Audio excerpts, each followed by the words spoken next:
Hello, everybody. It's wonderful to be here. I'm founder of Weaver, and today I'm going to present you a presentation about the company with our mission to solve the problem of air pollution and HVAC maintenance with proactive air insights. So when you look at those installations so common in all of our buildings, do you think about how it could be impacting your health, your productivity, your daily life? Well, I have been actually studying this field for the last 9 years, doing my PhD in chemical engineering at University of Toronto, and studying HVAC systems, and basically how they perform and how it affects our health, productivity, and indoor air quality. And what I discovered is that they're not always maintained as well as we think they are. In fact, recently we have been impacted by a lot of this media about how air pollution, about how our environment is affecting us. And new studies are showing that it's not just affecting our health, it's affecting also our business operation. Over 6,000 is lost per person per year, according to recent studies, in productivity due to poor indoor environment.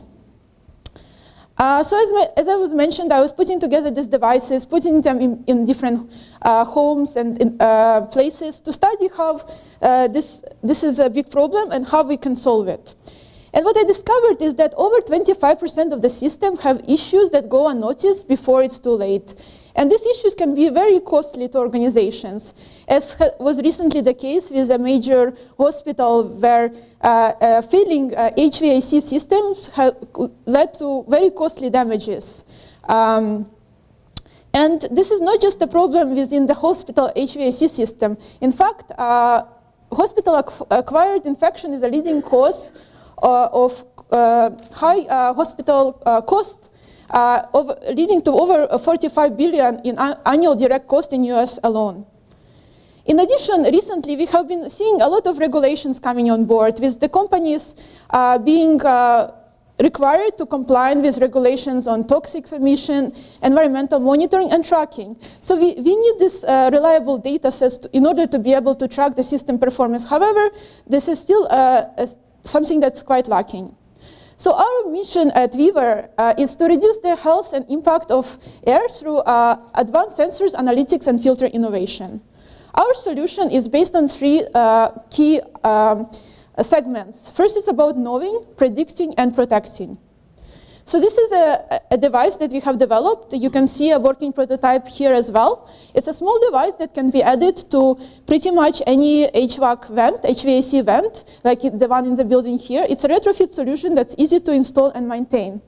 And what it actually does is it has several unique technology components. First, it tracks 7 diagnostic metrics, including basic physical metrics such as pressure, temperature, humidity, noise.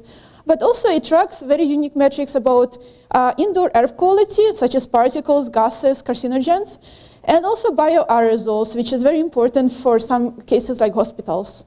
The device provides accuracy through signal processing and correction, as well as we have unique algorithms that provide actionable insights to the organization. The device, as I mentioned, is very easy to install and maintain, generating a part of its power actually from the system itself through renewable sources. So we take all of those measurements, we combine them together along with the signal processing to be able to ensure that data accuracy, and we apply machine learning and pattern recognition in order to extract key insights.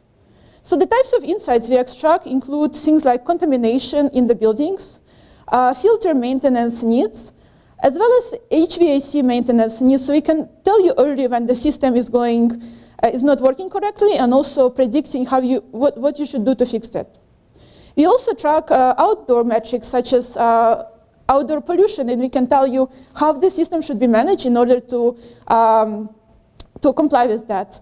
And finally, we track things like energy savings, which can be very important for organizations to report on to meet the standards and such as LEED.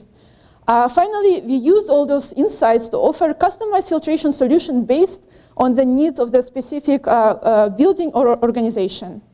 So without our solution, this is basically what happens in the industry. Through our interviews, we discovered that different organizations and hospitals, for example, would have to hire technicians to be able to go from site to site to maintain and do checks for the equipment. They have to generate manual reports, which are often very time-consuming to generate. This leads to high cost, and still it causes equipment failure because the systems don't have real-time analytics. This is an example that caused the big HVAC failure that I have described earlier. With Weaver, we are developing a cloud-based solution. Basically, we are collecting all of those metrics. We are putting the data on the cloud, and we are basically doing a prediction of the system failure. We also provide analytics about indoor air quality, as I mentioned, allowing the technicians to be able to fix issues in advance before they fail, and also save a lot of time and costs. So how is the system differentiated? Well, we spoke to a lot of stakeholders in the ecosystem, and they told us that our solution is unique because from the existing solutions such as HVAC monitors, air monitors, and purifiers, because it tracks more metrics. It provides higher long-term accuracy through our signal processing that we do on the data. It provides actionable insights that I just described. It's easier to maintain due to it being able to power through renewable sources and not having to charge it or plug it in. And also, it's less expensive than to get started using it. So it's quite differentiated from existing solution in the market. In terms of our distribution model, we are actually sourcing our sensors from OEMs, such as Figaro and SGX.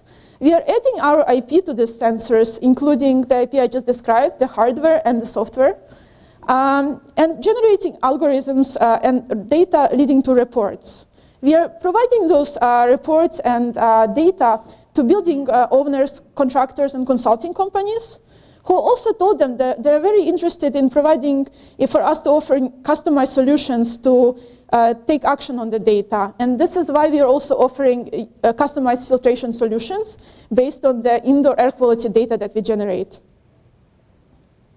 So we have interviewed and spoke to hundreds of different companies, and we discovered that this solution is very invaluable for them to save time, reduce cost, and actually even increase the sales of better, more energy-friendly, and more efficient equipment.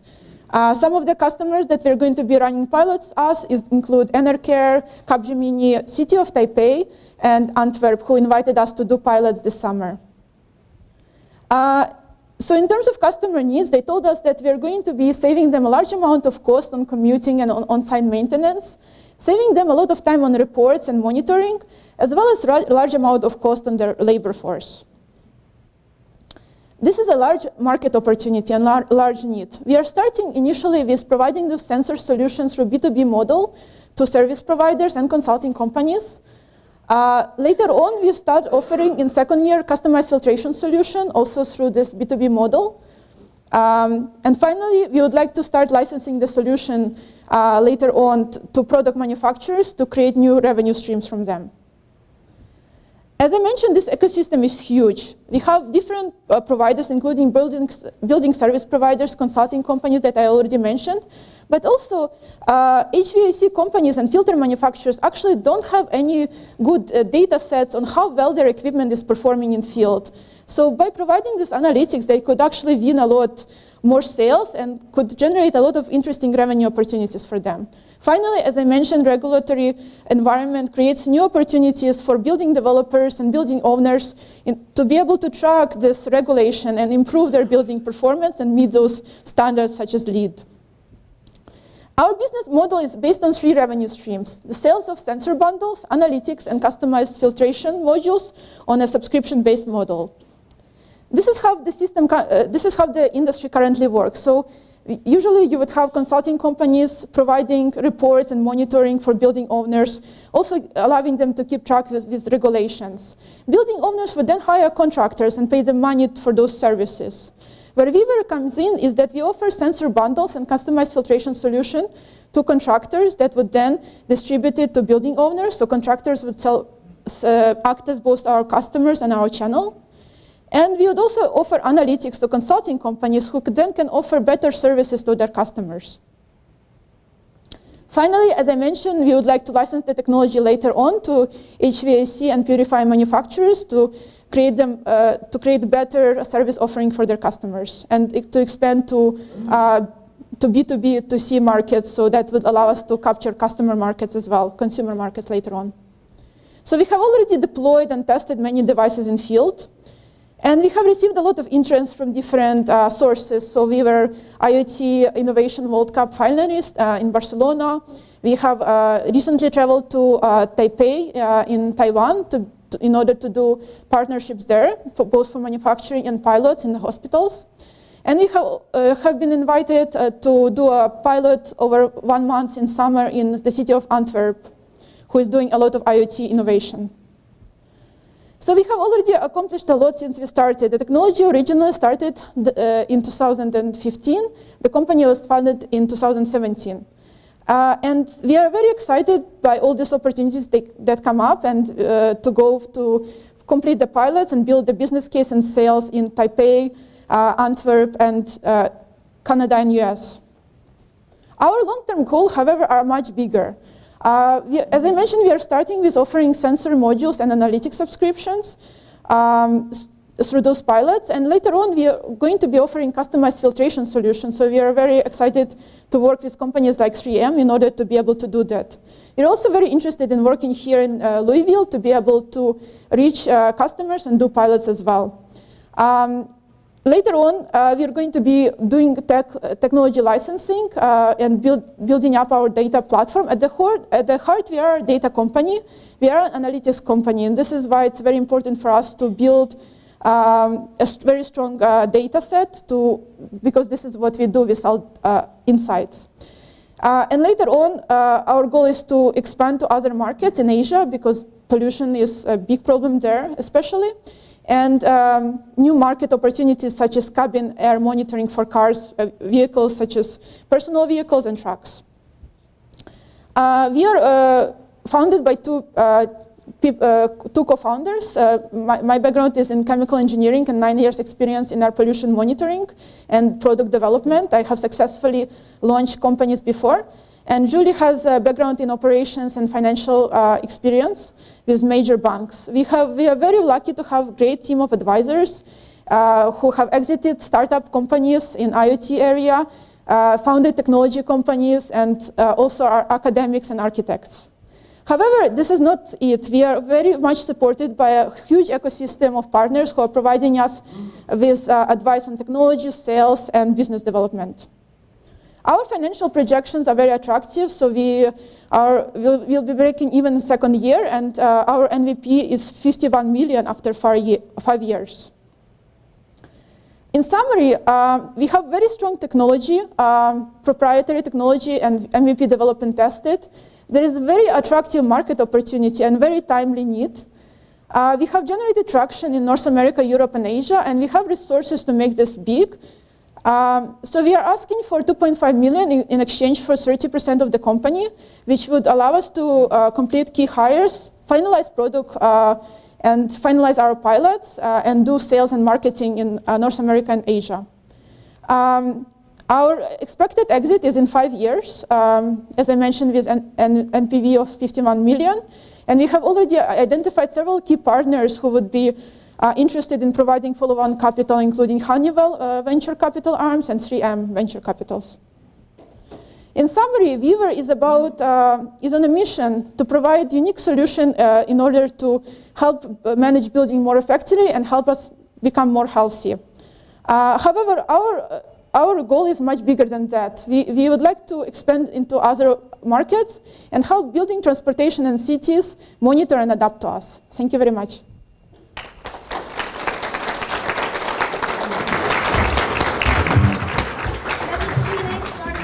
All right, thank you very much. First off, I just want to say that as a father of a 13-year-old young lady, it is super encouraging to see a young entrepreneur such as yourself step up as a solo act and deliver the goods. So I want to applaud you, first of all, on that, and tell you it gives me a lot of encouragement for what my daughter might be able to do when she hits college and her graduate studies. So Thank you. Great job on that. Thank you. And we should applaud all women, I think, that take this kind of risk to stand up and try to start a business. So super important to me personally. Secondly, IoT is huge, right? I have a friend that calls it the biggest thing since anything. And it really is, it's going to change the world in just about every way we know. I've seen forecasts up to $3 trillion of internet or IoT spending, industrial IoT, consumer IoT, et cetera. But all those accolades aside, my question here, if I were going to write a check, would immediately come to our lunch discussion today with our keynote speaker. One of the three things he talked about was focus. And when I look at a business that says sensors, maybe controls a little bit, but the edge technologies, right? That's hard to do. Then you get into analytics, really hard to do. Then you layer on custom filtration sales, and then consulting. That would make me pause and ask exactly how you're going to do all this, because every one of those businesses is really hard to lead in. Doing it in all four is like red dot, yellow dot, green dot, blue dot on the twister board, and it's really hard to reach all those. So how would you respond? That's a great question, thank you.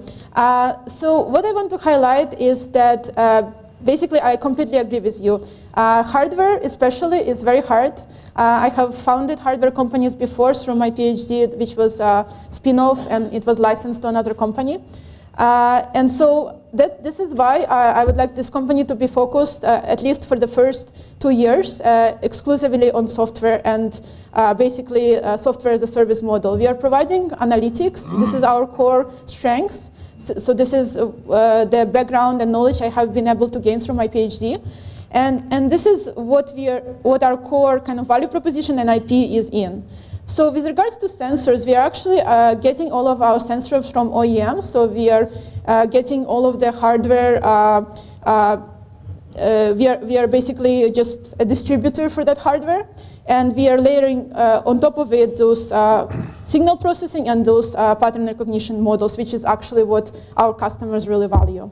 In terms of filtration, it's also something that we provide as a service. So we are essentially taking the data that we generate and the analytics that we generate, and we mix and match different filtration solutions. So we would say, okay, in this hospital, there is a problem of bioaerosols. So we would basically layer our filter technology together with bioaerosol filtration solutions, including silver-based, for example. Or if there is a problem with organics, we would have a different, so we don't actually manufacture any of that. We just combine the technologies that already exist. Do you have any partnerships with distribution, Aero Electronics, or those types of companies? You talk to them? Yes, so we have partnerships with the companies along the whole value chain. So first of all, I was able to build quite strong partnerships with a number of different sensor manufacturers and filter manufacturers when acquiring those sensors from my work as a PhD student. And they're very excited to work with me and the company. With regards to distribution, we have been able to build very strong linkages to different companies. So, for example, companies like Enercare, which is a national organization in Canada. There is a similar organization in US as well, who own and manage HVAC assets in a whole range of different types of building, residential, commercial, and even some industrial buildings. So basically, they would get the sensors from us, and they would distribute that in their customers' facilities, acting as both a customer and a channel. Excellent. Thank you very much. So you mentioned your differentiator is your software as a service. And in your cost drivers, I do not see any product development cost for your software development. So can you talk to me about the solution architecture? Is this going to be an iOS app, Android app, or a responsive web app? What's your technology? How are you building it? What's your analytics engine? Stuff like that. Sure, that's a great question. So our analytics is basically, so our solution is the sensor modules are sending the data to in-house router that we also installed for our customers. This is sending the data to AWS, where we perform all of our analytics processing and taking the data and generating insights. So our team is very much strongly dependent on talent in software development and also in data analytics. This is my strength as well and my passion. And so we actually have a lot of, in our cost, we have a lot of human resources cost due to that. What is that cost? So this is one of our highest costs. So on the other, so if I go to our cash flow projection, so basically our salaries account for 400,000 initially, and it's up to almost $1 million in the end by the year 5. I realize this is something that it's a bit conservative. However, we are complementing those salaries with options for the company. So this is how our employees are going to benefit from that. And you're going to roll out an app? Sorry? Oh yes, we do have a responsive web app as our solution to our customers, providing dashboards for the analytics, both across the platform, so Android, iOS, and Windows. So this is going to be, so we are starting with responsive apps, web app initially, to save the cost on having to develop across several different platforms at once. However, later on, we are potentially going to develop customized apps. Great presentation. So I want to focus and drill down on your go-to-market strategy. Sure. So I noticed that you said you are planning to get $3.6 million in revenues in year 1. Right. I also noticed that in your pie chart, you have about 28% of your funds allocated towards sales and marketing. So I want to understand, how many salespeople is this going to be? How many hospitals do you have to connect and contact with? How many proposals per week are you going to have to send out? How does this all work? Right. So basically, we are very lucky to have great partners in order to help us reach our target market. So companies such as Enerlife and also Enercare, so the first one is a consulting company, and the second one is a HVAC service provider.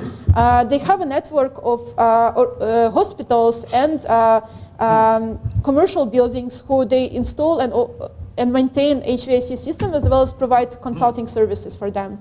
So through those key providers, we are able to reach a number of different customers at once. So we have, in fact, spoken to building owners and building managers. However, in order to be able to reach so many of them that we need to scale, we would have to have quite a sales army initially, which is going to be very expensive for us.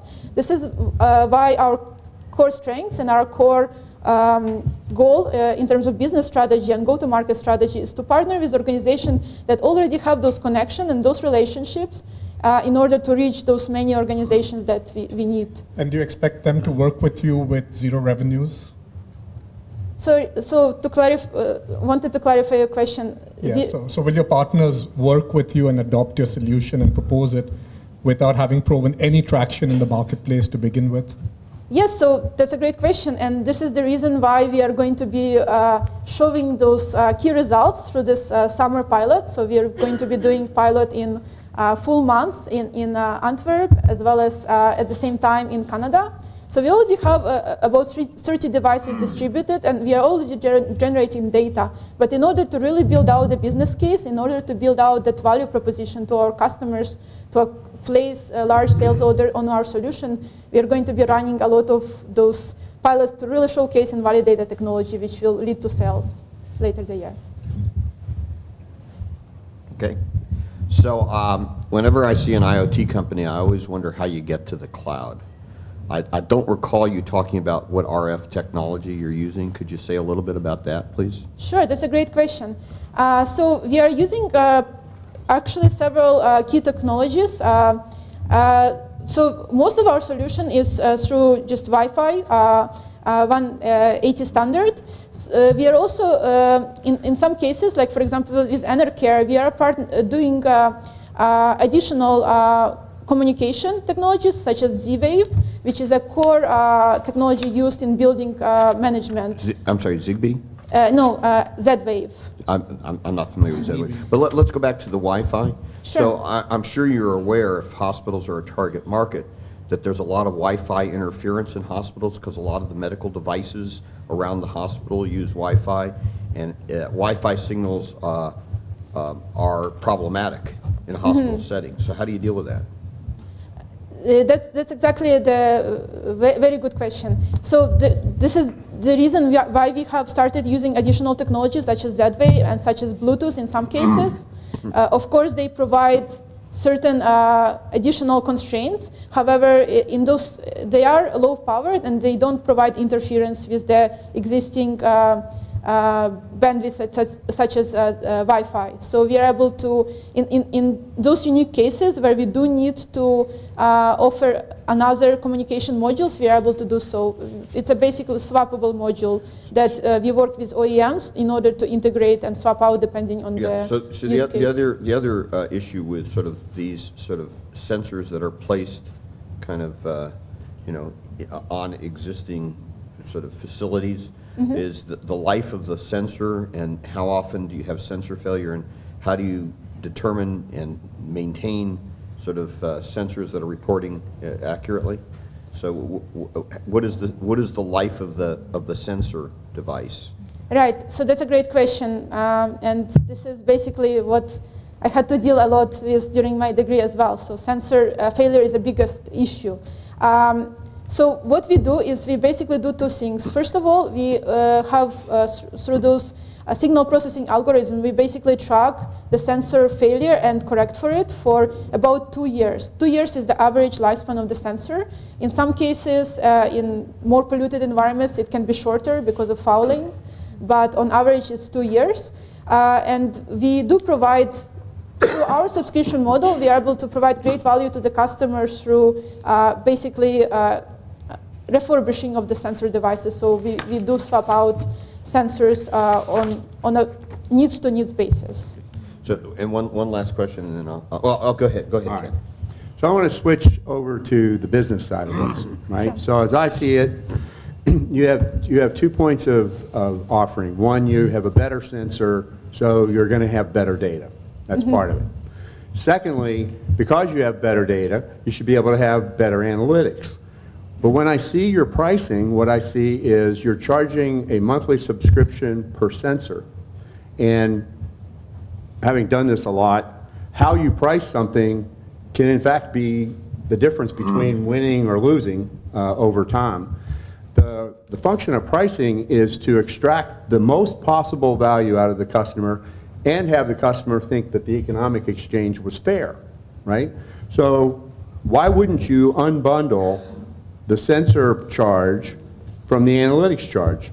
If you're saving somebody, let's say, $400,000 a year, you ought to be able to recover about $5K a month just on the analytics by itself, and then you can figure out how to, what do you think about that? Right, so the reason, so just to make sure I understand your question correctly, you're asking why did we separate the analytics from the sensor, or why? No, it looks to me like your pricing is $20 a month per sensor. Right. And you're not really charging for the analytics, it's bundled in. Actually, it's a separate price. Okay, let me see. 20 for subscription and 10 for device. So the analytics is $20 a month. What's the unit? Is it by sensor? No, that's for per customer. So Oh, the no. sensor You bundle. should get a lot more than that. Judges, we have 1 minute left. I mean, I think that if you look at it, you deliver this thing, and I don't know how many sensors somebody buys. Let's say they buy 1,000 sensors, and then they should pay separately for the analytics based on some estimate on your part of what the ROI is, right? So if you're saving them $60,000 a month through the analytics, because at the end of the day, the benefit of this is the analytics, right? Yeah, that's Right, that's that's what correct. they're buying, and you ought to get a separate value for that. So, one last That's a question. very good point. Could you talk a little bit about your intellectual property, please? Make it quick. Yeah, sure. So the key intellectual property that we have developed is twofold. So first of all, we filed provisional patent, and we'll be filing a full patent by May this year. And we intend to make it international. So our So our core IP is in this process that we generate our insights. So basically, the way we process data and the way we go from process data, which is more accurate, to insights. And the second part is this interface for the device to generate the power. So we basically make it easier for the customer to start using this technology. And this is what I mean when I say we add IP to both the software and the hardware. So that's kind of our Okay, vision. thank you very much. Let's give her a round of applause, please.